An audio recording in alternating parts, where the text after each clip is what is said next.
Hello, happy cooking to all. Ito na naman po at ako ay magbibigay sa inyo ng another recipe na sadya naman talagang napakasarap at alam ko naman na magugustuhan niyo.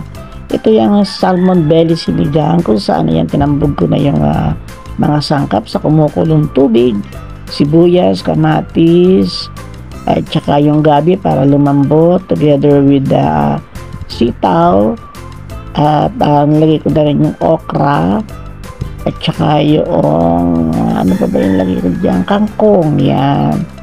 So isama na rin po natin yung ano ng kangkong. Ayan, at ang bango-bango na amoy na ang kanyang pagkasinigang, wala pa yung pampaasim. So at ilalagay naman natin ngayon itong salmon belly. Tingnan nyo, nakabili ako ng salmon belly, bali ano yan 100 pesos kasi ang mahal. 380 raw ang isang kilo, yung kalahating kilo kakapiranggot lang naman. Sabi ko 100 pesos na lang kasi ako lang naman ang mag-uulam.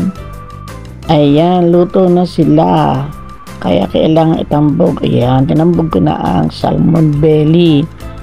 At syempre kakaliskisan nyo kasi may kaliskis pa yan, tinanggalan ko pa ng kaliskis yan. Huwag yung hahaluin hanggang ilalim, basta sa ibabaw lang kasi baka madurog. At intayin lang natin siyang maluto o kuluan na kasi kanina pa naluluto yung mga gulay. So lagyan na natin siya ng sinigang original sampalok kasi wala namang mabibiling sampalok na yun.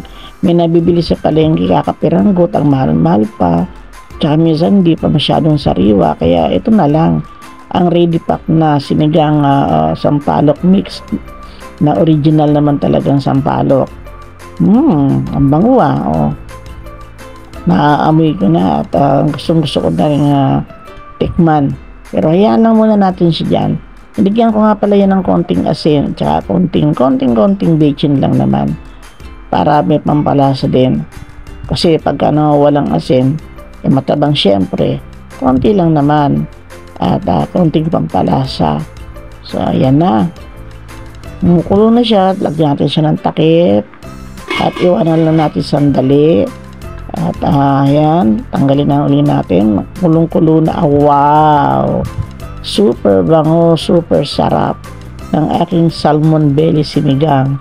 Talaga namang mananakam ka. So ang sarap ng aking tanghalian. Hindi nga pala ako nagsaing, yung gabi na lang aking pinakakanin. Thank you for watching. See you on my next vlog. Bye bye, let's eat na.